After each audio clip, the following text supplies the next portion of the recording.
कभी कभी जिंदगी हमें इतना कठिन बना देती है कि हमें लगता है मेरी मेहनत का कोई असर नहीं होगा, शायद मैं उग ही नहीं पाऊंगा, आगे बढ़ ही नहीं पाऊंगा। लेकिन यही कहानी हमें सिखाती है, थोड़ी उम्मीद और लगातार कोशिश किसी की पूरी जिंदगी बदल सकते हैं। नमस्कार, महादेव की कृपा से सुनिए मेरी एक और प्रेरणादायक कहानी। आज की यह कहानी एक छोटे से बीज की है और एक ऐसे इंसान की जिसने हार मानने से पहले एक आखिरी कोशिश की। एक छोटा सा गांव था, वहीं रहते थे नरसिंह काका। काका सीधे, सरल और मिट्टी से गहरा रिश्ता रखने वाले किसान थे। लेकिन काका की एक आदत बड़ी अलग थी। जब भी वे खेत में नया बीज बोते तो अपनी झुकी हुई कमर सीधी करके आसमान की तरफ देखते और बड़ी श्रद्धा से कहते, हे प्रकृति माँ, मैंने अपना कर्तव्य पूरा किया, अब आपकी कृपा बाकी है। गांव के लोग उन पर हंसते थे, अरे काका, आसमान से बात करने से बीज उगते हैं क्या? काका बस मुस्कुरा देते। वे जानते थे बीज सिर्फ मिट्टी नहीं लेते, भाव भी लेते हैं। और सच बात यह थी कि काका की फसल गांव में सबसे अच्छी होती थी। उनका पोता रोहन बचपन से ही यह सब देखता था, पर समझता नहीं था। समय बीता, रोहन बड़ा हुआ और पढ़ाई पूरी करने के लिए शहर चला गया। जाते समय काका ने बस इतना कहा, रोहन, खुद पर भरोसा मत छोड़ना, धैर्य रखना और परिस्थितियों से कभी घबराना मत। शहर की तेज रफ्तार में रोहन के कदम धीमे पड़ने लगे।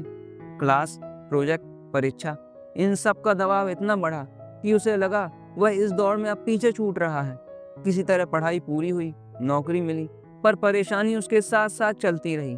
काम का बोझ, चिंता और डर ने उसे अंदर से पूरी तरह खोखला कर दिया। इस बीच काका की बातें पीछे रह गईं।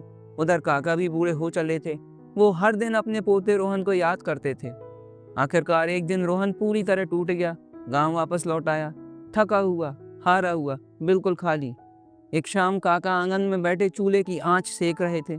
रोहन उनके पास आकर बैठ गया और धीमी आवाज में बोला, काका, लगता है मैं जीवन में कभी उग ही नहीं पाऊंगा, आगे बढ़ ही नहीं पाऊंगा। काका ने कुछ नहीं कहा, बस उठे और रोहन को खेत की तरफ ले गए। उन्होंने उसकी हथेली पर एक टेढ़ा सा, टूटा फूटा, कमजोर सा बीज रखा और बोले, इसे मिट्टी में लगा दो, इसे रोज पानी देना, इंतजार करना और ईश्वर से रोज प्रार्थना करना।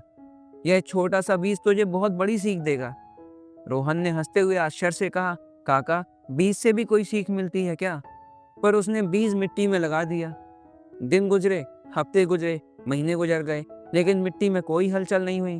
अब तो गांव वाले भी हंसने लगे, कहते, अरे रोहन, तू भी मिट्टी से उम्मीद लगाए बैठा है, तेरी किस्मत की तरह बीज भी नहीं उगेगा। रोहन का दिल टूटने लगा। वह पूरी तरह निराश हो गया। उसे लगा शायद सच में कुछ नहीं बदलने वाला। पर अंदर कहीं एक छोटी सी आवाज कहती रही, एक बार और, बस एक बार कोशिश कर। और वही कोशिश चमत्कार बन गई। एक सुबह जब रोहन खेत पहुंचा, उसने देखा मिट्टी हल्की सी हिली हुई है। उसने नीचे हाथ डाला, देखा एक छोटा सा अंकुर मिट्टी का सीना चीर कर बाहर आ रहा था। रोहन की आंखें भर आईं। उसने उस नन्हे पौधे को दोनों हाथों से संभाला। काका भी वहां आ पहुंचे। रोहन ने पूछा, काका, यह अचानक कैसे हुआ? काका मुस्कुराए और कहा, अचानक नहीं बेटा, इस बीज ने मिट्टी के अंदर बहुत लंबी लड़ाई लड़ी है, अंधेरा झेला है, पत्थरों को धक्का दिया है, मौसम की मार सही है। लेकिन जब बीज ने हार नहीं मानी तो मिट्टी भी उसे रोक न पाई। फिर काका ने रोहन के कंधे पर हाथ रखा और बोले, अगर यह कमजोर बीज डर जाता तो कभी आगे बढ़ ही नहीं पाता।